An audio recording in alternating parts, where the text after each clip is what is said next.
Hi, guys. Welcome and thanks for joining us today as we talk to Josh Wilson. Now, Josh Wilson, I've only known for a short period of time. Last year, I had the pleasure of getting to camp out with him at Nathaniel Logsdon of Early 20th Century Adventures at his sugaring camp. And that's where we met formally. But he and I have been talking even longer than that on different Facebook groups and stuff like that. And then out of the blue, I was taking my kids to a medieval thing here in Ohio, and here is Josh like cooking away, and it was interesting. So he's here today to talk to us about cooking. I'm going to tell you a little bit about his background. He's been a lifelong reenactor. He started off in 18th century with his dad in the early 1980s. His other favorite hobby has been cooking, which is what he's here for, right? So long time experience. In the early 2000s, he branched out into reenacting other time periods, so he's done a little bit of everything, including his favorite, the Victorian era. He also, about that same time, he combined his two favorite hobbies of living history and cooking together. He began learning about historical recipes and period cooking techniques and started cooking for friends at various living history camps, including Nathan Sugaring Camp, which it was good. Thank If you guys missed out, it was thank you. good. Yeah, I've cooked over there for quite a few years. Anytime we do something over at Nathan's, I'm typically cooking one meal or something.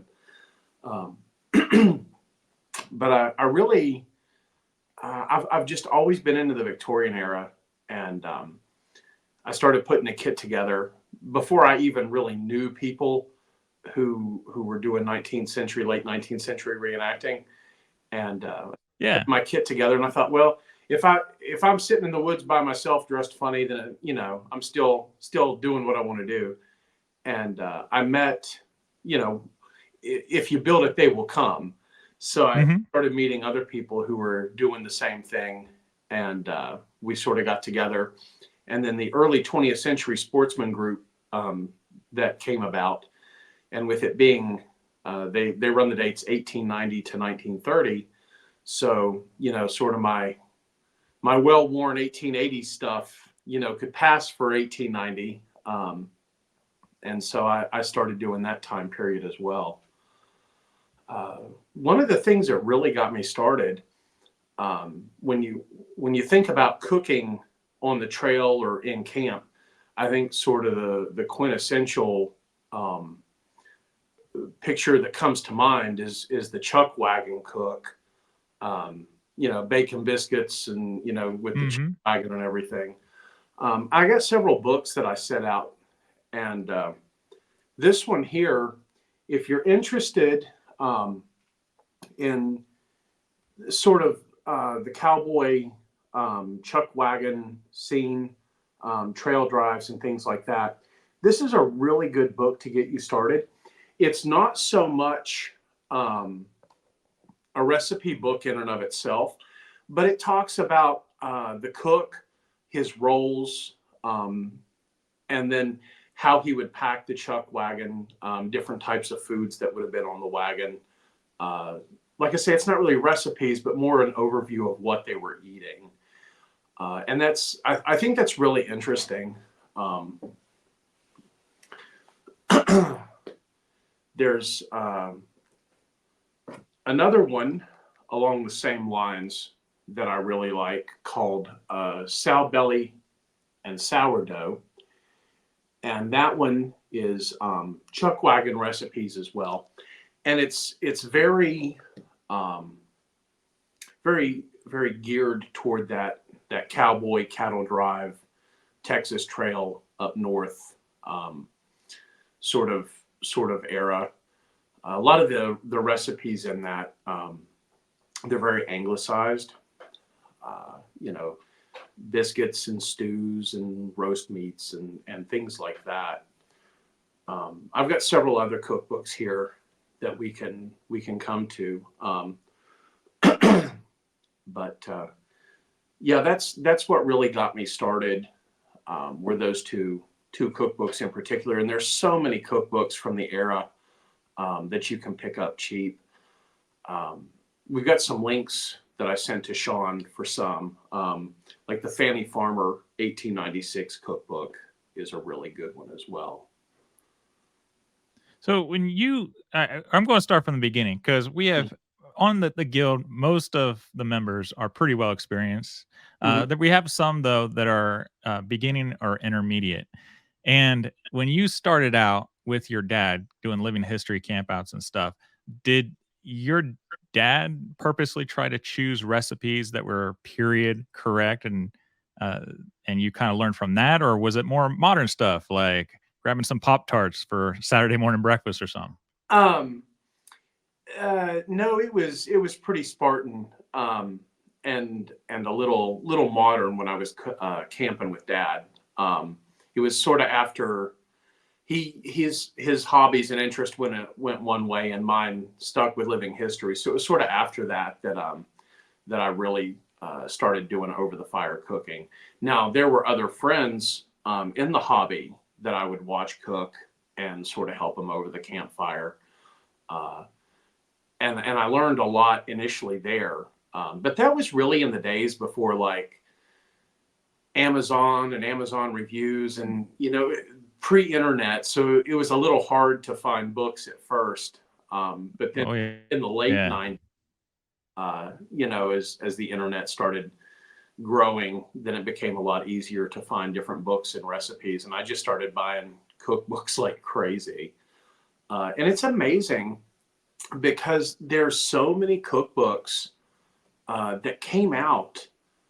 Um, Companies would do them as promotionals, and there are so many that were just so good that they're recognized now as being culturally significant. So there are companies that are reprinting these original cookbooks. One of my favorite ones is the Rumford Complete Cookbook.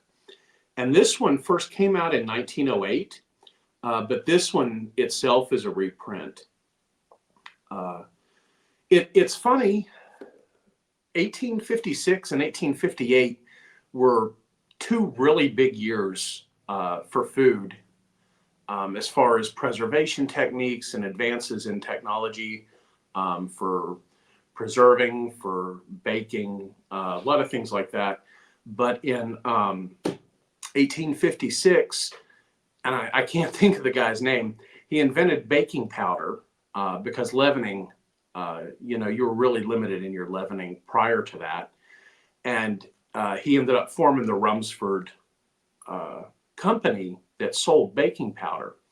And by the time you hit the early 1900s, there were what's been called baking powder wars were going on.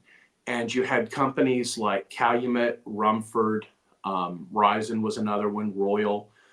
It were all these baking powder companies that were having just this huge ad campaign war. And they were writing books and leaflets and the whole nine yards, talking about how their product was the best, their chemical formula for leavening was the best. And so they started producing cookbooks. Rumford, I think the 1908 edition has been my favorite of those cookbooks so far. There's just a lot of really good recipes in it. And these companies just kept on with like first edition, second edition, third edition. And a lot of these companies ran these cookbooks up into the 1950s and 60s. So you can find a lot of these cookbooks. You can find the newer ones. You can find the older ones.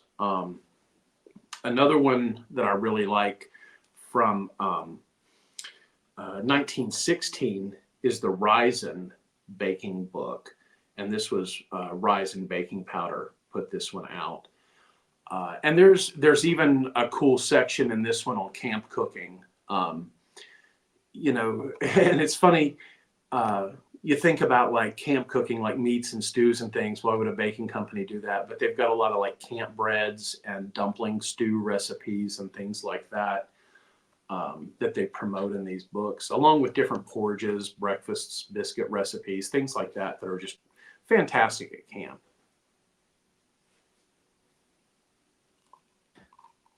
So how difficult is it really for a modern person? I mean, besides like the recipes, like you said, there's plenty of cookbooks and out there. Is there anything that should really be holding back somebody from who whatever period that they're representing to actually cook historical recipes? No, not really. The big thing is practice. Read a recipe, practice it in your kitchen. There may be some trial and error. Um, the Fanny Farmer cookbook, I really like it. It came out in 1896, and it was the first cookbook published that had standardized measurements in it. It actually said a teaspoon of that, a tablespoon of this. A lot of the others, it was kind of like, well, just add some of this and some of that, maybe a pinch to taste. But Fanny Farmer really laid it all out. And so when you look at those recipes and you see variations of those recipes through the decades, you see them a little bit before 1896, you definitely see them into the 20th century. The Rising Cookbook has a stew recipe that's just ever so slightly tweaked, but you can tell that it was a popular recipe that Fanny Farmer wrote about. And once you hit that Fanny Farmer cookbook and all the ones that came later, all the recipes are all using standardized measurements.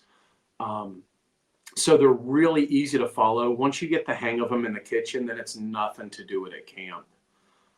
The only thing that makes it a little bit difficult, I'm not really much of a baker myself. I'll do biscuits and cornbread, and that's about it for my baking. Even here at the house in my modern kitchen.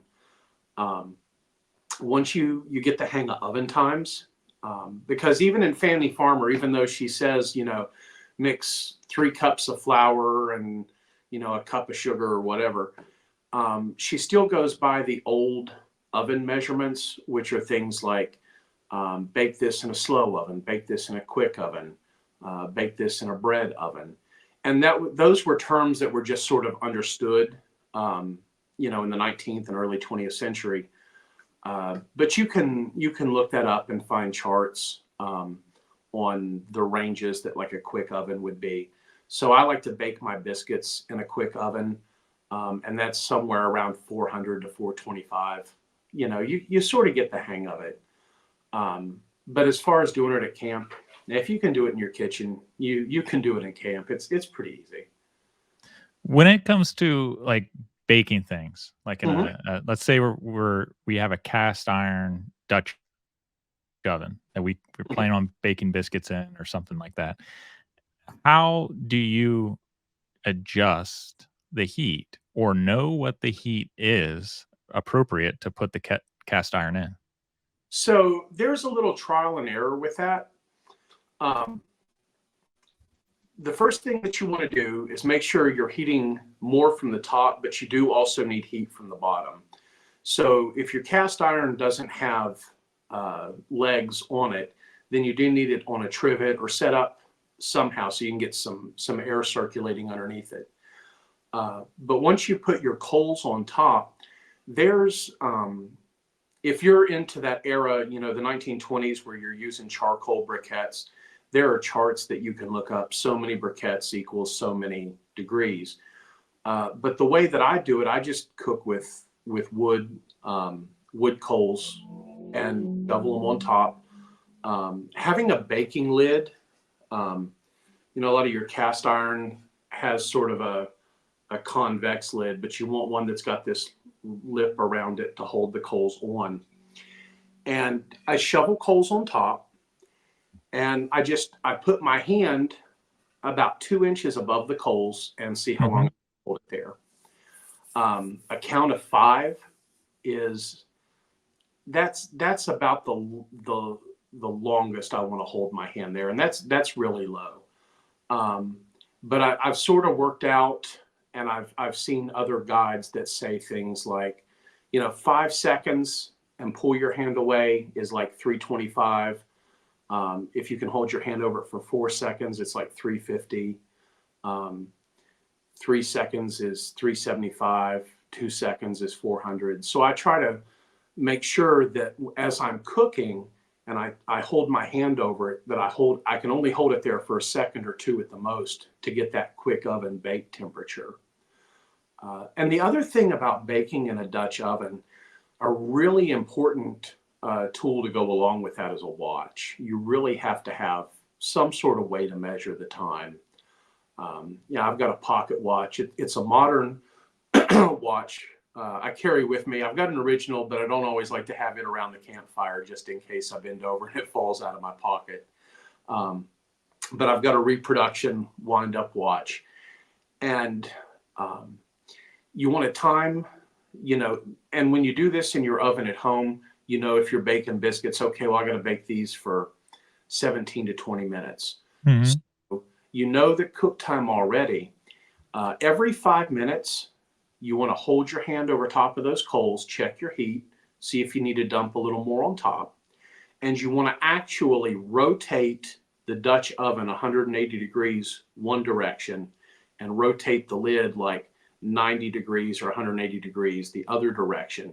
And that way, because you're not going to have even cold distribution on top or underneath your Dutch oven, this helps keep the hot spots moving around the bread as it's baking so that it'll bake more evenly. And just time that on your watch, like every 3 to 5 minutes, just turn it. You don't want to take that lid off and check on it, because when you do, you're going to lose your heat. You got to fight that urge to be curious about how it's going. But just twist it, turn that lid without lifting it, turn that Dutch oven, and just keep it going. And once you hit that 20-minute mark, then go ahead and check it. A lot of times, because you're not dealing with even temperatures, things are going to take a little longer to cook in a Dutch oven than they are like actually in your stove that's consistent. So, you want to be prepared for that. Don't get discouraged. Just keep the coals hot on top of it. Keep the fire going somewhere kind of next to it where you can shovel those coals and have them handy. Man, that's some really good advice. Some of those bits I've never heard of before, and it actually makes a lot of sense. And I wish I would have known that. I'm definitely going to use it for my scouts, like the 180 and the 90. That Mm-hmm. makes a lot of sense, and I never ever done that. Like, I don't know why, man. Do you learn that from experience, or do you find that out in a book or somewhere else? I'll be honest with you, I'm not sure where I've picked that up. Some of that was experience. I've heard people say, "Oh, just keep moving it, keep moving it." And just as I've watched other people that I grew up with that would do it and reading on it, it's just something I picked up over the years. Man, that's a great nugget right there, dude. So besides cast iron, there's lots of different materials in the early 20th century that was available for people to use. You had Mhm. enamelware, you had aluminum, you had carbon steel, and you Mhm. had cast iron. For someone starting out, what would you suggest for them to get that is reasonably safe and comfortable for them to transition from their kitchen to their outdoor kitchen? Oh, hit up an antique shop and just look at what enamelware there is. You can find enamelware skillets, um, enamelware sauce pots. I've got an excellent sauce pot. It's probably about, I don't know, 5 inches tall or something, and probably about 6 or 7 inches diameter. And it's just a fantastic size pot.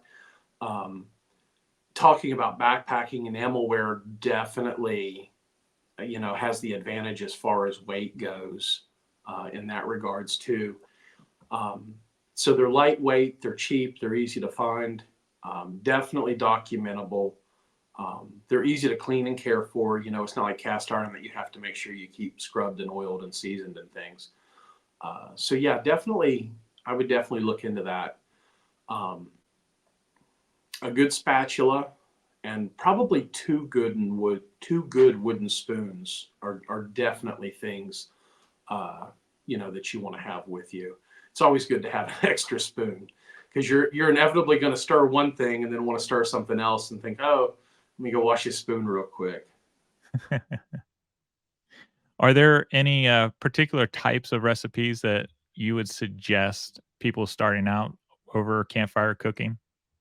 Um, I've got so many varied interests. I've recently started picking up Mexican food. Mhm. Brian Cushing over at the Victorian Barroom channel. He and I were sitting around a campfire, and we posed the question: if a cowboy went into town, he just got paid, he goes into town, he finds a Mexican restaurant, and he sits down, what are they going to serve him in 1885? And that sort of led us down this wonderful rabbit hole of 19th century Mexican Tex-Mex sort of cooking. Because, you know, what with refrigeration and refrigerated transportation, a lot of cooking has become amalgamated now. Things are in season that wouldn't have been in season, you know, 130 years ago, Mm-hmm. that you can get around now. So I fell down this this rabbit hole of Mexican cooking that's been fun. Something that's really fun that I enjoy is Gebhardt chili powder. Yeah. And yeah, we've got a link down for that. Gebhardt chili powder was the first commercially available packaged chili powder in the U.S. It was branded in 1896, and ever since it was released, they've had their Texas chili con carne recipe on the back of the label. So if you buy it today, you've still got that original 1896 chili recipe on the back, and it's just super easy to follow. You know, you can do that in one pot over the fire. It takes, you know, maybe a half hour, 45 minutes prep time and cook time, and then you're ready to eat. And it goes great, you know, if you want to bake cornbread, bake biscuits, if you want to fry tortillas, it goes well with anything, and super easy, super easy. But a lot of the recipes like you see in Fannie Farmer, people ask me, because I cook at work too sometimes. I work for a museum, Heritage Farm Museum in Huntington, West Virginia, and I'll cook some at the cabin there. And people will ask me about food, and they're like, well, what was food like then? And my basic answer is, well, if you eat at a Cracker Barrel, that's kind of what food was like in the 19th century. There's slight differences, but these home style comfort foods that we think of as home style or comfort food today, like this is when it really got its start, like the mid to late 1800s. And so if that's sort of your thing, if that's a type of food that you like, definitely check out that Fannie Farmer cookbook, and you'll learn all about, you know, meat pies and stews and, you know, things like that. So for someone who is going camping for an overnight, we'll just say an overnight, not a weekend and everything. Are there some standard ingredients that would be a good idea to have in your pack or your chuck box or something like that that you carry personally that you rely on pretty regular? Canned milk. Really? Yeah, I love canned milk. And again, going back to that 1856, 1858, canned food had been around, you know, the early 1800s. Started in Britain, then it made its way over here. But it really didn't take off until 1856. Gail Borden came up with sweetened condensed milk in 1856. And that seems to be what really kicked off the canned food movement just prior to the Civil War. Evaporated milk, that came out later. It was 1885. I like evaporated milk myself. It's a little more versatile. I use it to bake biscuits. I use it to make gravy for breakfast. Use it in the dumplings. Put it in the coffee. You know, there's a lot of stuff. I take a can or two of milk with me to an event, and it's generally gone. You can use the sweetened condensed milk, but it's not as versatile as the evaporated because it's got the sugar in it. So it bakes great biscuits, but you don't want to make gravy out of it. It's sickeningly sweet. But if you take, you know, just like a regular size can of evaporated milk, pour it into a quart jar, fill the can up with water, dump that into your quart jar, give it a real good stir and get it mixed, and then top the quart jar off with water and give it another good stir. It's excellent for mixing into your biscuit dough. That's excellent for putting in your coffee. Um, if you want to try a dessert, baking some sort of cake or cobbler or something in your Dutch oven, it's good for that. Yeah, I'm a big fan of sweetened condensed milk in my coffee, man. I did an early YouTube video on that, and man, that's living large, putting sweetened condensed milk in your coffee. And it's funny that you mentioned evaporated milk too. I use evaporated milk, and it came out of necessity. I was at a living history in southwestern Ohio, past Dayton, just slightly past Dayton, for Cody Miller, who many of you who are on in some of the Facebook groups, he's on there as well. He was putting this whole thing together. It was a timeline event, and my boy and I went, and we were wanting sausage gravy and biscuits. Now, I didn't think about using it for my biscuits. I don't know what I was thinking, Hmm. but man, it makes such a good sausage gravy, man. Those of you who never done that, man, I'd suggest it. It's rich, it's thick, and it's delicious. Yeah, I don't tend to use buttermilk for my biscuits, because it's something you do gotta make sure you keep refrigerated. Uh, and I'm not a big buttermilk drinker, so after I use that little bit out of the jug, I'm not interested in the rest of it. So I do a lot of biscuits with canned milk, and I've done some sourdough biscuits. Uh, keeping your sourdough going on the trail, that was a thing. At a time when you didn't always have both fresh milk or, even on a chuck wagon, you want to watch how much canned goods you put on a chuck wagon, because dried goods, you can fit more dried goods on a wagon and take up less weight than what canned goods do. So, keeping a sourdough starter around to use in place of milk and baking things like that. And also because it's got that yeast going on, it's got that fermentation, that bubbling, it's a good leavening agent too in your biscuits. The first time I tried that, my biscuits were half again taller than they had been previously. I was really shocked. Well, that's pretty cool, man. That's something I haven't done. I've never done the sourdough thing. I gotta get started on that. It's been on my bucket list. I just haven't found the time. What other ingredients do you tend to carry with you, whether you use them or not? Um, Definitely salt and pepper. I like doing things with dried ingredients. Um, the dried chili peppers, um, dried rice, dried beans, things like that, dried herbs, especially, because just because you're camping and you're out in the woods doesn't mean that you want that Spartan experience with your food always. So, take some dried herbs with you of some kind. I always take dried basil and oregano, particularly. You see those, especially oregano, in a lot of different types of cooking. I wonder if that has something to do with the immigrant population that was coming in at the time. That'd be an interesting Yeah, study. yeah.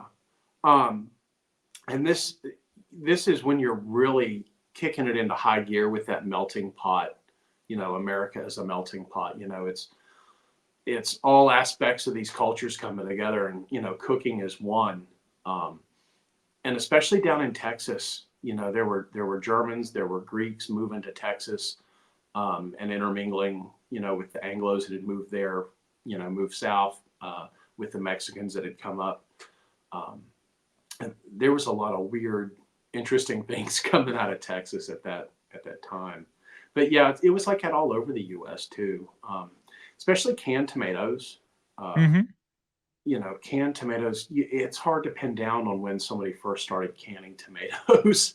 um, and tin versus home canned, um, and that's another thing that happened in 1858.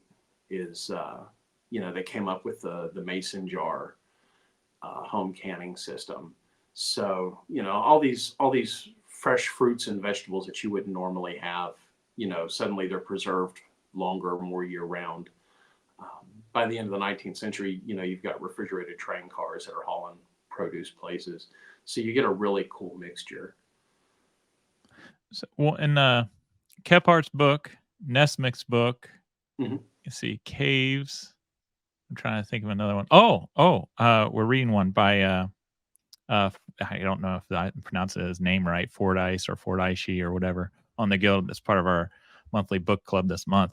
But they all talk about things to take with them for food. Sugar is always number one, and they mention that sugar not only is a sweetener, but it's a raw form of energy. Do Okay. you tend to carry a lot of sugar when you go on your excursions? I don't. I'm not a big sugar guy. I'm not a big dessert guy. When you read like that Come and Get It book, they talk about the chuck wagon cooks making sure they had sugar in various forms. Desserts were part of a meal. But I'm not really a sugar or dessert kind of guy, so I typically don't carry that for myself. If I do something with sugar, then it's like in the sweetened condensed milk or something.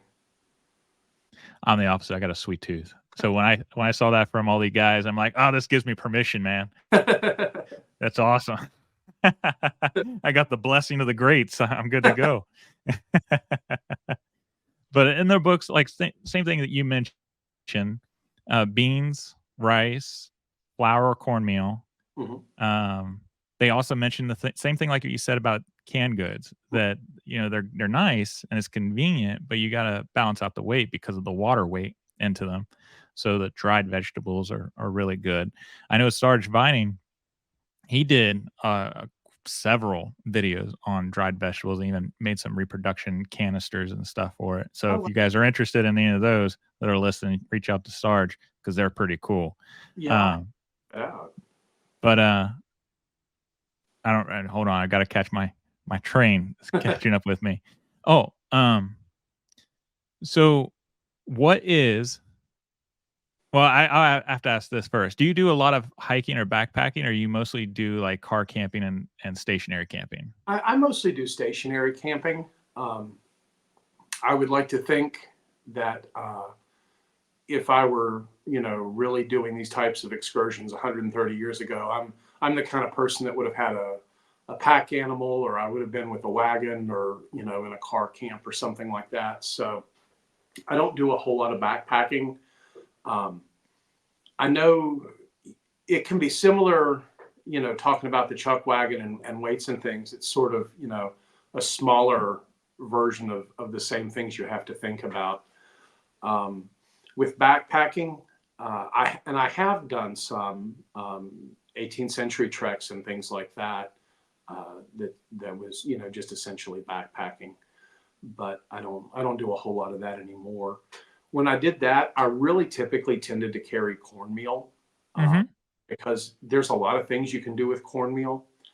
Um, if you're going to be gone, uh, for the whole weekend, dried beans are great. You're going to be sitting around in a stationary camp. Dried beans are great. But if you're just backpacking, you need to have them soaking while you're backpacking, and you got to watch and make sure they don't sour on you. Check what your weather's going to be that time of the year, things like that. But dried beans really work great if you're going to stationary camp, and you can just sort of soak them overnight and then have all next day to really cook them down.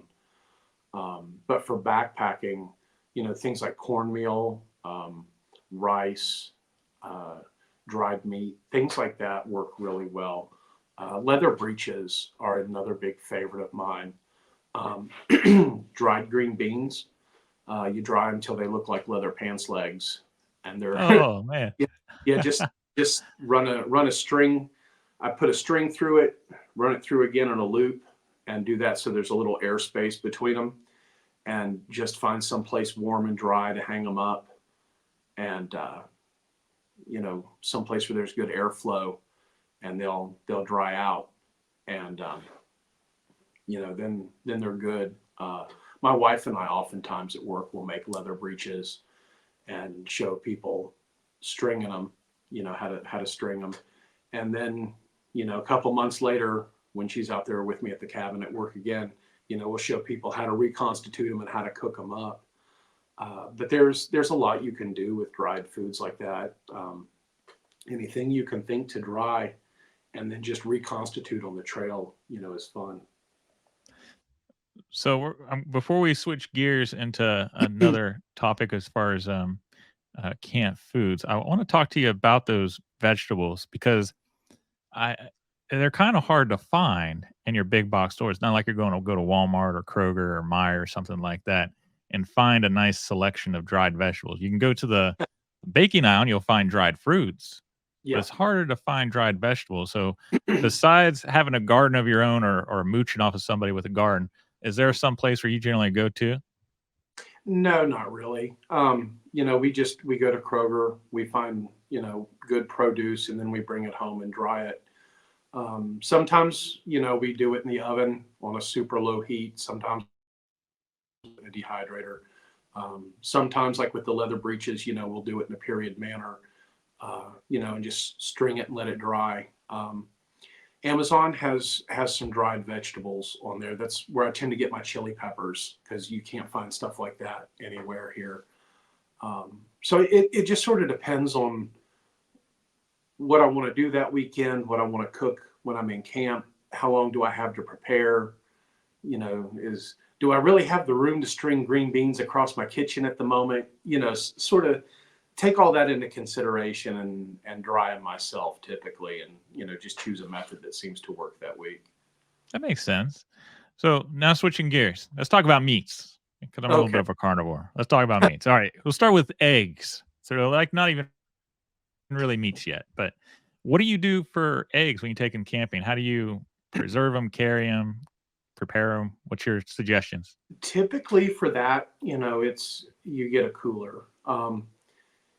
Pre 1900, it's hard to find eggs or hard to find coolers that you could keep an egg in. And there are ways of preserving Mhm. eggs, so that you don't need a cooler. Pickling them is one of the big ones. But if you want to use raw eggs, water glassing them is an excellent thing to do. And unfortunately, that's getting harder to do in this day and age if you don't know somebody who's raising chickens, because you can't just water glass eggs from Kroger. They've already been washed. So Right. unwashed eggs to soak them in the solution.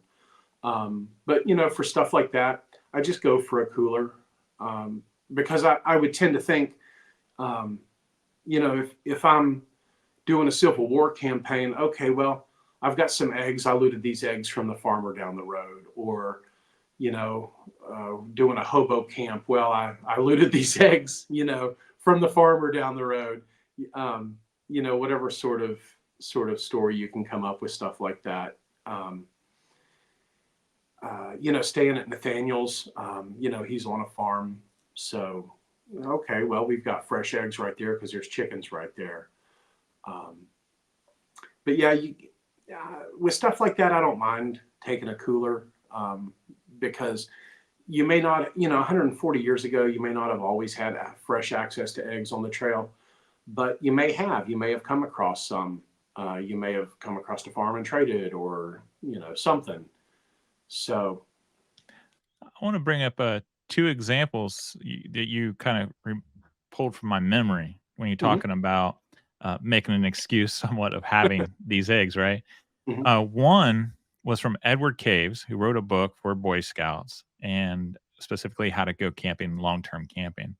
And one of the things that they did for the long term camp is they actually sent kids into a village or a nearby farmhouse because, the United States was pretty rural back then in the mhm, early 1900s, 1910 to 1926 or whatever. And uh, they would buy fresh bread and they'd buy their eggs and maybe some milk if they needed it. And they would get that kind of daily.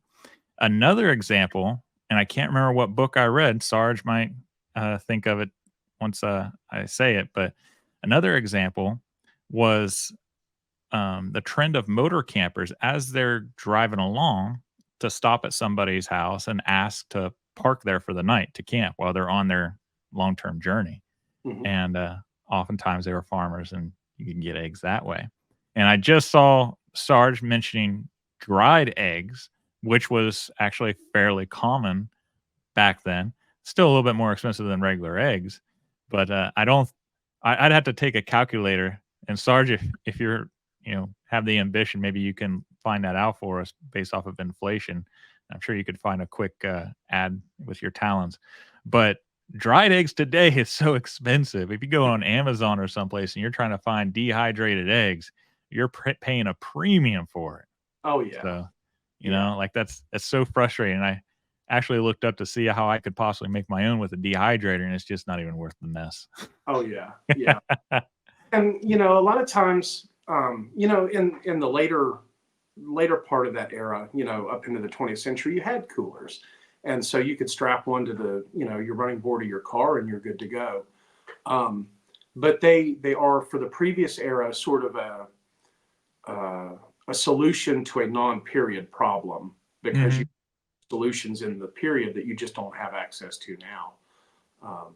But I had an uncle, great uncle, that ended up, he had a crazy life. I'll tell you about him sometime.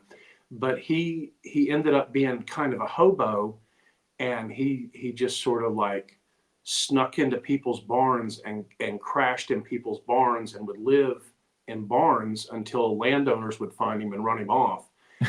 So he would talk about, like, he'd run down to the creek to do his laundry. He'd grab a couple eggs, go sit in the woods, eat whatever he could forage that nobody was looking. Then he'd go back to somebody's barn at night and sleep, until the dogs would sniff him out and run him off. Oh my gosh. Yeah, there's all kinds of stories like that of people moving around, either knocking on the door and saying, hey, can we buy some eggs for 10 cents, or, grabbing what you could when nobody was looking. Right. I remember in some of my readings talking about making a cooler where you could just take like an apple crate and you would stuff it with straw. And that was like their homemade cooler. And I think it was also at Edward Caves that talked about doing something very similar. So they would take this crate and they would actually dig a hole in the ground, and they put the lid and they would pile it up with grasses to keep their milk and I think their meat from spoiling for the weekend or for the week. So that was an economical way. Like you said, though, they did have coolers, even the little small milk coolers that you Mm-hmm. can find at antique stores today that people would put on their porch for the milkman to drop in the milk. So Yeah. so that's a solution too. Yeah. Uh, That's like one of the little, it's like a smaller version of a root cellar. Once you get yeah, 18 inches into the ground, it's an even, 50 some degrees. If you're camping near water, a lot of times you can put that stuff down in the creek too, to help keep it cold. right. Put things down in a gunny sack, or wrap it up in paper and keep it in the creek somehow. Put it in jars, keep it in the creek, all sorts of things. As a segue, since you mentioned digging down 18 inches, and I kind of wanted to ask you about this when you're talking about your beans. Have you ever had any experience of making legitimate baked beans, bean hole beans? No, I haven't done that. Most of the time it's just like stew beans, Yeah. just boil my ham hot, have my beans soaking, and then after they soaked a while, put them in with the ham stock, and boil them down that way. But no, I haven't tried doing the baked beans like that. So for those of you who are or don't know Josh, so Josh is considering, and we're pushing him to start a YouTube channel. So he's already got an Instagram, and I'll show you guys his Instagram here in a little bit. But Josh, here you need to make notes as we're going through this. So this is some ideas for you. You got to do your bean pot, Okay. and you got to do the cooler experiment, right? Okay. And try those out and let everybody know and show us what the results are for your YouTube channel. I know Yeah. you're not going to only focus on cooking, but that'd be something interesting. Yeah. So what about your other meats, like chicken, your steak and eggs that you're going to eat the following morning? Like, what do you do about steak? And how would you carry that? Say you're not a cooler. Mhm. Are there forms of these meats that you could possibly make yourself at home and prepare? or you could possibly buy from the store, and they're not going to spoil as quickly. Like say it's a day hike. Things like summer sausage are preserved, so you can just drop one of those in your pack and go for a day. It'll be all right. Um, you probably don't want to leave it in there too long, but those are pretty well preserved. Of course, jerky is another good one, and we tend, I think, today to think of jerky as a snack, and we kind of get it and eat it as is. But there's a lot of things you can do with that. In some of the 19th century Mexican cooking that I've been looking at, I saw a recipe that came off of Anton Sepulveda's ranch, Mm-hmm. and it was like a rice and a jerky stew, and you just pound the jerky, get a little damp, pound the jerky until it's pliable, kind of soak it a little bit in some warm water, and then toss it in with some rice and make a stew out of it. If it's dried, really the best thing to do is reconstitute it. Um, and it depends on what it is. It's been dried as to how long that takes. Um, you know, Chili peppers, once you cut them, lay them out, they're super thin, so they only take like 15 or 20 minutes. Raisins, you're looking at 20, 30 minutes to reconstitute raisins. Jerky, 45 minutes or so, depending on, how dry it was to start with. Uh, Things like leather breeches, those take a while longer. Those I've had to soak those like an hour and a half in order to sort of reconstitute them. There's some variables to it, but you want to reconstitute all those dried foods before you actually cook them, because when they're dry, they're tough. So you don't want to cook them tough because it's still going to be tough. So if you reconstitute them and make them fresh again, they'll cook up a lot better. And if you reconstitute jerky, there's so many things that you can do with it. Um, any type of salting, smoking. There's a lot of things you can do yourself with that. If you've got a smoker or something out back, you can smoke sausages and get them to keep for a while.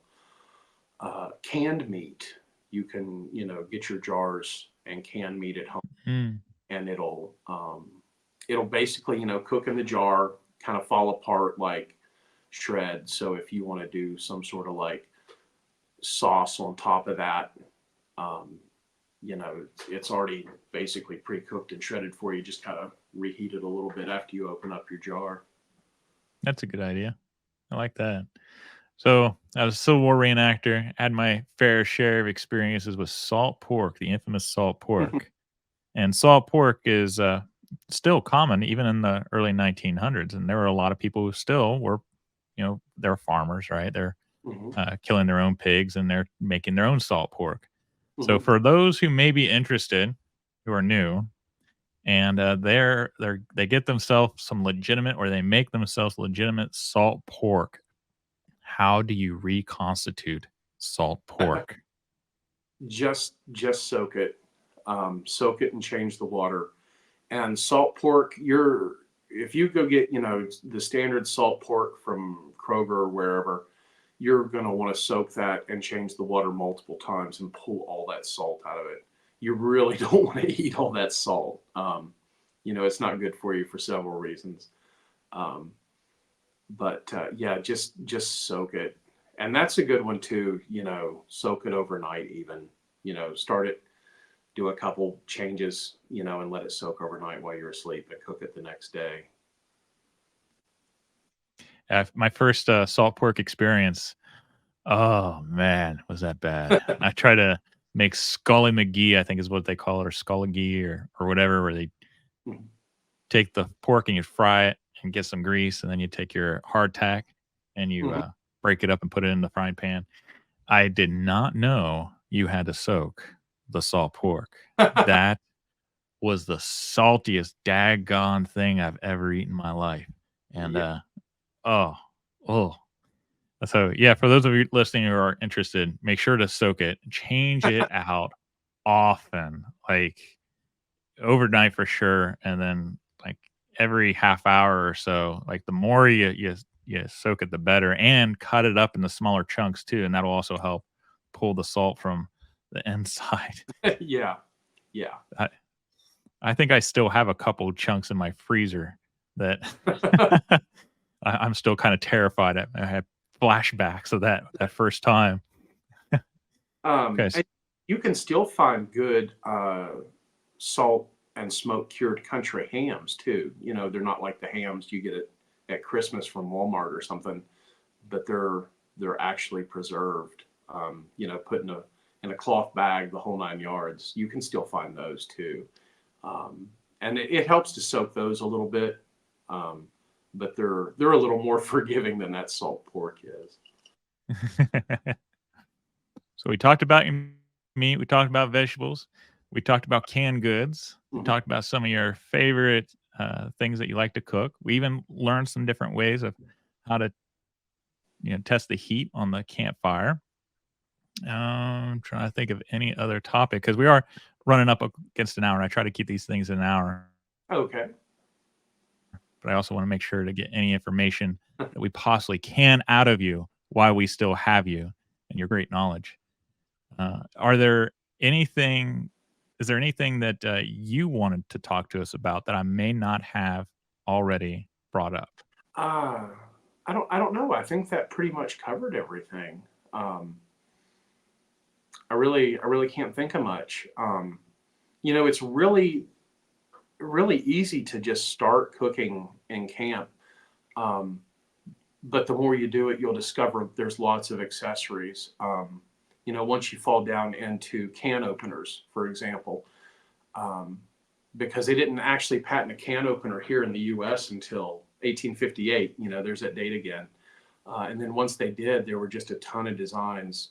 So, you know, there's people out there who collect can openers, different designs. Um, you know, falling down into the cast iron rabbit hole. There's a lot of people who only use cast iron. Um, you know, and there's sort of that cult around it. You know, Right. everybody's got their own. This is the way that we do this, and this my way is the right way. You know, with cast iron. Those are all fun rabbit holes to fall down when you start doing this sort of thing. Looking up kitchen gadgets, they had just as many kitchen gadgets as we have today. You know, food processors, hand mills were a thing.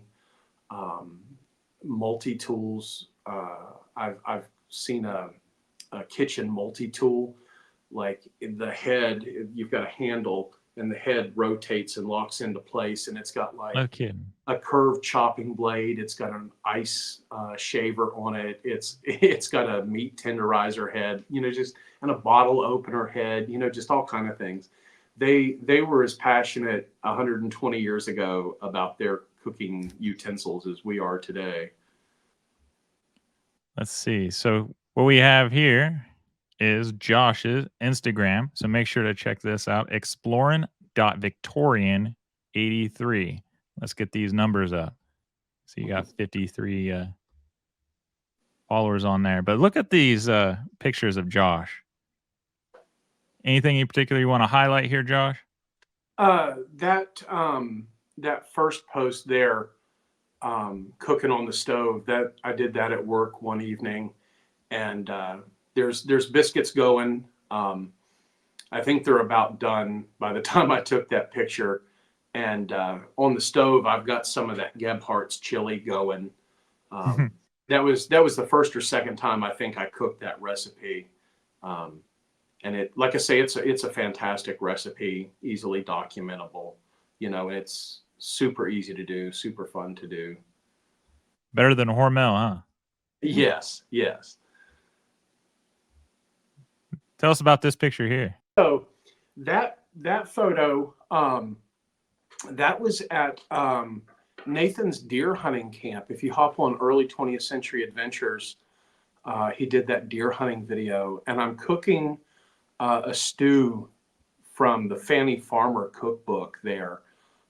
She calls it an Irish stew, but you see it in other cookbooks. It's all basically the same recipe, and we put our own little deer camp twist on that. We use deer instead of the mutton that the recipe called for. but it's just turnips, carrots, celery, um, seasoned with salt and pepper, and you make up dumplings and put in it, and it's fantastic. And yeah, that was dinner Saturday evening, cooking from that 1896 Fanny Farmer cookbook. That's a nice apron you got there, Josh. Oh, thank you. So that's the last picture of that apron, actually. Really? Why? uh, of course, fires are always a concern. When you're cooking, doing hearth cooking, anything like that, and it's hard to see there in that bottom left corner. There's a steel plate that rests over that fireplace, and that's what I use for my range there a lot of times. And there's just a little gap under the stone where the flames kind of lick out between the stone and that plate. And I caught the bottom of that apron on fire. And a little bit after that photo was taken, I'm walking through and I'm going, it smells like something's burning. I know I'm not burning food. Like I've pulled the food off the hot plate now. And then it just dawned on me to look down, and I realized I was what was burning. So I hurried Oh up, my gosh. took that off. But you see, that's really really a concern in the 19th century, was people catching their clothes on fire. And there's so many recipes, for mixing different chemicals in water and soaking clothing articles like that in water to make them fire retardant. I think alum is one. You make up an alum solution and put your apron, or if you're a lady, put your petticoats down in them. But I've seen several different recipes for that all over the 19th century, just to make sure you don't catch yourself on fire like that. See, I've never heard of alum being used for fire retardant, but I am familiar with various mixtures of using alum for tents. And it kind of makes sense also for fire retardation. Now that I think about it, now that you mention that, it never came in because they always frame it in a way of waterproofing. But I've Okay. never once seen any type of source that say, cover your tent in this mixture for flame retardation. That's cool. Yeah, and I may be misremembering that. It may not be alum, but I'm reasonably sure that alum is what one of the things they were using. Oh, I'm sure, man. Like alum was used a lot of different things back then. Look at those biscuits, man. Those are Yeah. good looking biscuits. Oh, thank you. I saw that elsewhere, and just cut the biscuit in the middle and then sort of spoke out from it. And there's no real working the dough when you just plop it in the Dutch oven, pat it down, and do it that way. Mhm. Your biscuits come out a lot fluffier because you end up working the dough less doing that method. All right, so walk us through that because it looks like you just took knife and you scored your dough. Is that not how Mhm. you did it? Yeah, pretty much. I just scored it around in the middle and then spoke out from it. But before I do that, if you're going to do it, like in your conventional oven in your kitchen, you got to roll your biscuit dough out and cut them out with a cutter, and then put them on the thing, and then take your scraps and sort of work that back in and roll it Right. back. But doing this method, you just get that dough ball, dump it into your Dutch oven, pat it down kind of flat, score it like that, and you're actually working that dough less, so your biscuits come out fluffier. Because the more you work your dough, the denser it gets for biscuits. Man, that's another good tip, man. I do like myself some biscuits. Let's see what other good pictures. We could embarrass you and show you in your underwear. That bathing suit, that is a reproduction I did of one that's in the McCord Museum.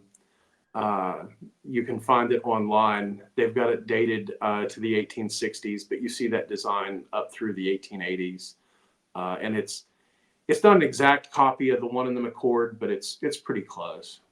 That's cool, man. That's cool. Is there anything else here that you want me to highlight while I'm on this? And no, I can't really think of anything extra. Man, that's awesome, dude. So again, make sure to check his Instagram out. Exploring, not exploring, exploring.victorian83. Follow him because he's got big things coming up and you don't want to miss anything. But That's thank for you. sure. But I do want to remind everybody, if you're interested in any of those sources that Josh presented, it'll be on the description box. So check that out. And if you need help finding that, then let me know and I'll post it somewhere else for you.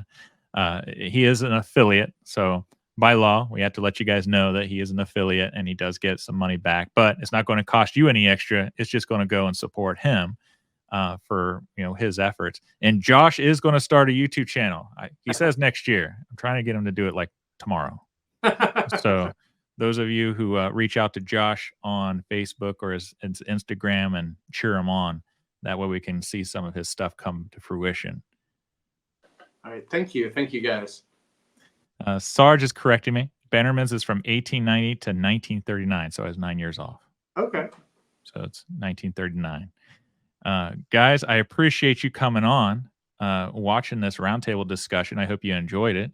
And if you have any other questions and you can't get a hold of Josh, you can post it in the comments and I'll forward them on to Josh and try to get you the answer that you need. But this is what roundtables are for on the Camp Crafters Guild. Get people on here and who are experts and leaders in their fields and divulge their great knowledge, their wealth of wit onto us. And Josh, man, you're great. I appreciate all the tidbits and information that you've given us tonight. I learned a lot. And I've been camping forever, man. Well, I was born into camping. I was molded by it. But you really have taught me a lot of things. So I appreciate it. Most welcome. We're going to wrap this up. Josh, I appreciate you coming on. Oh, you're most welcome. Everybody else, we wish you a wonderful evening. Give a kiss and a hug to your loved ones, and we will catch you guys next time.